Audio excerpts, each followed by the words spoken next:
if you want to leap into entrepreneurship, today's a great opportunity for it.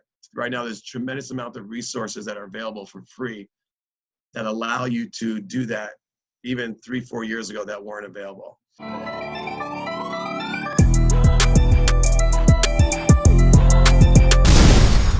Shea, welcome to the FITTEAM show.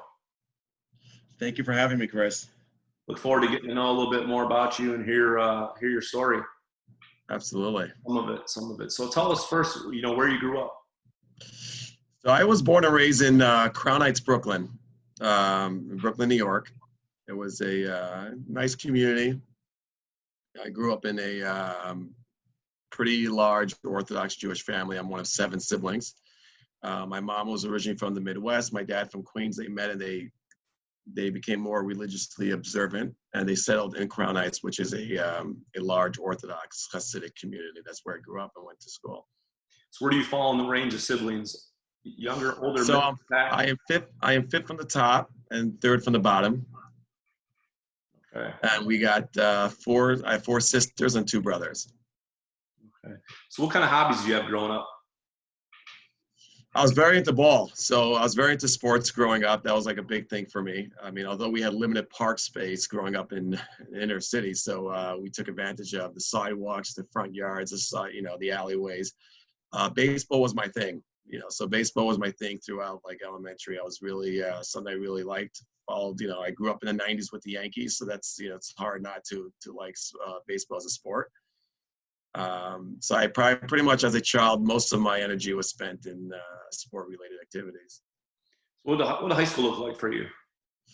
So high school was like an Orthodox, what we call Orthodox yeshiva, which is very strict Judaic studying. It's pretty lengthy hours, not your typical high school structure or even like your typical Hebrew school structure. It's more of a strict rabbinic curriculum. Usually the day would start at like 7:30 in the morning and it would go as late as 9 o'clock at night.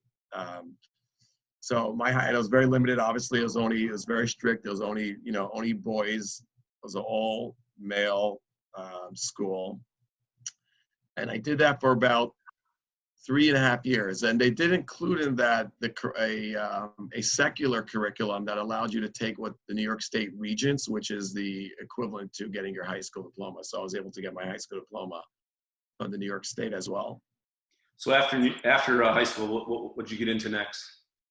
So after high school was a little bit of a challenge for me because I became a little bit sort of dissatisfied with the way I was with the upbringing, and I sort of left a little bit of my particular religious observance.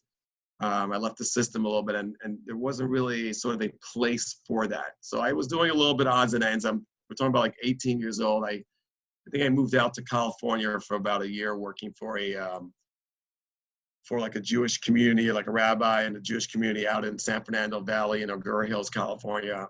And then I was just different odds and ends experiences. And then at 19 years old, I enrolled myself into community college. So from like, there was a couple of years of just me just doing odds and ends, working some jobs and helping out here and there. But then I got involved in college. And Where in California? Where in California did you go? San Fernando Valley. That's Agoura Hills. Yeah. About 45 minutes an hour north of LA. Okay. And so after that, you went to community college, and after that, what was next for you? So I did community college for a couple of years, and then I transferred to Brooklyn College, and then I graduated from Brooklyn. I majored in pre-law and business, so I was thinking about going into the law school track. But after college, I took some time off. I spent a year in Israel. I went to Israel. I spent a year in Israel, and I went back to doing some more Judaic studies at a program in Israel that was more geared to a lot of people that are coming from a non-observant background that were more curious into their Jewish identity, and they want to learn more about the fundamentals. So for me, it was like, even though I was raised and born religious, for me, it was a great environment to be in because I was sort of getting an appreciation for it. Sharing that appreciation with people that are experiencing it for the first time. So I did that for a while. What else can you share about your year in Israel then?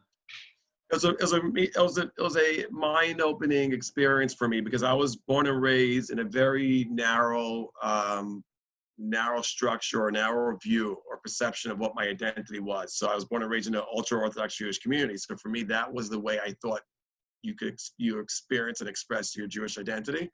So when I went to my year in Israel, it really enlightened me that this, Judaism as an identity is really diverse, right? So there's different layers and there's different, and there are different ways that people express themselves. And I was able to be exposed to that in a way that it gave me a whole new appreciation for Judaism. Before I was just very resentful, very upset, not really interested because my experience was the way it was that I perceived as a child growing up in the system. But once I was able to get that, it was a refreshing experience for me. It really was. And it allowed me to now, till today, I really attribute my appreciation for my religious identity from those experiences that I had in that year in Israel. So you came back, and what was next for you? I got back. When I got back to New York, I was dating my girl at the time. I was dating a girl for a while, who's now my current wife and the mother of my child.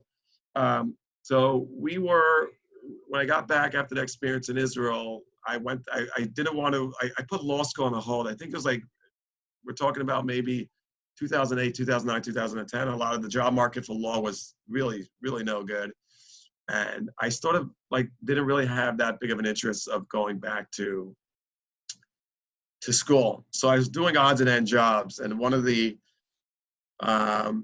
for me, that was I was trying to discover discover alternatives to then going to school and leading a law degree. So I worked for a little bit of time for an e-com startup that ended up moving from New York down to Florida. And then I had some other odds and end jobs. I dabbled a little bit in the real estate rental market. It wasn't a fix for me, but it took some time till I landed a job at a company that led me to where I am today. But when I got back from Israel, I was still in the process of sort of self-discovery. So tell me about moving to Florida. Why you decided to move and your experience so far. Sure. So I was working in New York. I was working for a company, a large T-Mobile master dealer. They're called PCC Wireless. They own and operate T-Mobile stores, and I was a buyer for that company. Eventually, my position evolved to where I was getting a lot of opportunity buys, inventory liquidation buys, and closeout deals from the carriers that are looking to move inventory. So I started focusing a lot on that. And then I started my own business with my former employers being investors in this company because they really didn't want to venture too much out of the retail channel that they were already in. So we did that for a couple of years. And then in 2018, I decided, in 2018, it was more of a personal decision that I wanted to get out of New York. At the time, I was living in Brooklyn. I didn't like it. I want to take a little bit of a relaxed approach to living every day, and I want to get out of there. So I had an opportunity that was presented to me by someone one of the investors I was doing business with, that says, hey, here Reddy's doing things out of the Miami market. And he pitched this idea to me to come down to Miami to try it out 6 months to a year and see how that goes, to run a little bit of these sort of opportunities that he already had established down there. So that relationship really lasted the 6 months because it wasn't something that was scalable for me and for him. And we realized right away that we're just going to maintain separate businesses or separate the ways of running our business. So I moved out to Miami and I ended up just being here. It was supposed to be more of a short-term trial. And then once my kid was in the preschool and my wife was happy down here, and then I met an amazing amount of people down here, that I just figured that this is just going to be a place that I'm not going to be rushing to get out of. So right now in my business, being in Miami is a good social networking market. There's a lot of movement. It's a great trade city. So for me, it's something that I see myself hanging around. Awesome. So talk about, you kind of up in your story, becoming an entrepreneur. Tell us a little bit more about, why you want to be an entrepreneur. So for me, growing up, I always envisioned being successful in business, right? One of the big things as a kid, I always was fascinated with was real estate development, because I grew up in a city and I saw a lot of transformation in neighborhoods that I grew up in, like real world vast transformations. The buildings were going up. And New York City in the past 10, 15 years had tremendous neighborhoods were changing. So I grew up in that era, and I grew up in experiencing that and always feeling that I want to be able to like get into business, get into real estate, and so on and so forth. But I really didn't start pursuing that until later in my 20s. And the reason for that is, and I just wanted to bring that up for you, is I struggled a lot from my early teens until my 20s, really with an anxiety, with the mental anxiety challenge. It was something that it's something that I was struggling a lot with. And every time I try to get myself into any sort of business or commit myself to something, I always was faced with a lot of challenges and hurdles. And that was something that that really, until I was able to discover how to handle that, I didn't feel comfortable venturing off on my own. So I was working for this company, and I worked in this company with the T-Mobile business as a buyer. I started getting a lot of the confidence that I needed, that, hey, I could do a lot of this on my own. And I started taking baby steps in that direction. At first, I was working for another business. The next step for me was when I enrolled or my employers to say, hey, let's open up a separate company. I'll have equity in it. You guys will be silent partners, and I'll run it. And that was the next step out. And then the third step, which is where I am today, was where I actually bought out my former employers, and I basically paid them back their capital and some return on their money. And now I have the full confidence for me to run my business on my own. And one of the reasons that I wanted to run a business on my own is I wanted to have flexibility. I want to have flexibility with my time. I want to have flexibility in location where I live. And I want to have flexibility with my family life. And for me, that was extremely important. And I think that what was stopping me up until now was just, I call inauthentic fear. It was just the fear of the unknown. It was the fear of leaving something that was comfortable. It was the fear of leaving a job that was certainty, even though the money wasn't potentially growthing. So for me, becoming an entrepreneur was something that I felt like is like, once I experienced it, I'm like, this is great. It's not even an ego thing that I'm my own boss. It's more of, I like to take the responsibility of being responsible for my income, for my livelihood. And there's something important for that for me. No, that's great stuff. You mentioned time, location, family, freedom. I mean, that's all, obviously the reasons to be an entrepreneur. You mentioned anxiety. What's some other tough experiences, you want to share, something maybe you went through, you can share with the audience? So by far, me suffering from anxiety is one of the toughest experiences that I've had in my life. It's something that I was sort of out of the blue.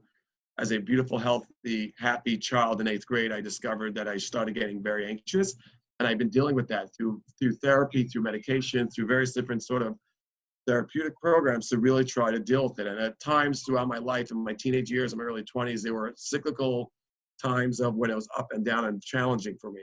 So for me, that by far, that is something that is my greatest challenge. With that, obviously, is something that, it's my greatest challenge, but I also look at it as an opportunity for me, because a lot of the work that I did to overcome those challenges is something that has been solely responsible for the success that I've been having as an entrepreneur and the success that I'm having in other areas of my life because of the work that I put in to deal with the anxieties that I had. So for sure, in my life, the challenges that I've been dealing primarily with is up in here. Awesome, thanks for sharing that. So, what's some goals accomplished up until this point that you want to share? Obviously, being an entrepreneur now and having your own business, you've come a long way. Anything else along the path that you want to point out that maybe you haven't mentioned, or some things that you've accomplished that you're really proud of? So one of the biggest, I think the big thing for me was transitioning to now actually being the sole owner of my company. So I don't have any partners. I don't have any equity, people that have an equity stake in my business. And for me, I take pride in that. Not saying that I won't have equity stake or partners in the future when I want to scale to the next level. But for me, just knowing that I am able and super confident to be able to manage where I am today and scale up and be responsible throughout that process. So that was a huge goal for me, and that's something that I was able to definitely achieve. And being able to really be self-sufficient meaning at this point, I don't have, my company was able to, one of the big things when I started my business is that I want to be able to generate enough cash flow that it could sort of sustain itself and not have to rely. In the beginning, I was relying on outside funding with high interest and so on and so forth. So today, thankfully, I was able to manage it in a way that I'm able to scale it with minimal outside money. Those are huge goals for me. As far as general goals, I'm thinking, I'm a dad. That was a big deal for me to want to take that big leap, becoming a dad. And now, God willing, we have a baby number 2 that's due any day. Being a family, becoming a dad, being involved in my family, being a family man was something that was a huge leap, a huge goal for me. And I've been really blessed for that. And just being able to transition out of New York, which was my home and my comfort for 32 years. That's all I knew. And to be able to get out and move to a totally new environment and meet a whole new community of people and at this point feel comfortable, like this is home for me, was a huge deal for me as well. Did you ever look back and just, I know we don't do enough of it, but did you ever just look back and see how far you've come and just really appreciate where you're at? Yeah, and I have to do that more often. Absolutely, it's something that I have to remind myself to take a step back, especially when I deal with challenging times today. Just to stop and acknowledge what at what point was challenging for me that today doesn't even come up on the radar, and to acknowledge how far that I progressed. Things that would bother me 10 years ago, I don't even notice today. So I do acknowledge that, and I have to remind myself to do so more often. Where can people find you on social media? So I'm very active on LinkedIn. So find me at Shea Schneider on LinkedIn. I'm on Facebook. I'm on LinkedIn, a little bit on Instagram. But definitely LinkedIn is a platform that I spend most of my energy. And that's where I get a lot of good results in connecting with people and expanding my network. Absolutely. What's some last words that you want to share with everybody? Maybe something you haven't said or anything you want to reiterate? I just want to share that if anyone feels like, they're stuck or there's some fear that they have, and they want to be able to overcome it, that there's tools out there to do that. Like, don't ever feel that you cannot achieve something. One of the biggest things that I learned for myself is that it's really desire and faith that pushes through all those hurdles. And, if you want to leap into entrepreneurship, today's a great opportunity for it. Right now, there's a tremendous amount of resources that are available for free that allow you to do that even 3-4 years ago that weren't available. One of the big things I would recommend people that was extremely effective for me is connect with people, find communities of people, groups that you can be involved with that will allow you to actually bond and share and collaborate and give you the support and empowerment that you need to deal with whatever else you're doing, because that's it. We can't do this alone. Every single successful human being out there has behind the scenes support. And I highly recommend everyone getting that. Don't think that you don't need it. Everyone needs it at all levels of their life. I highly recommend, if I had to just end off with that, look into a community of people that could empower and support you to take your life to a next level. All right, that's awesome. Actually, say that one more time. Look for a community of people that can empower you to take your life to the next level. Absolutely. That's a great way to wrap up. Shea, I really appreciate your time and for you joining us today. And I look forward to getting to know you better, and we'll see you around. Thank you, Chris. My pleasure. Thank you.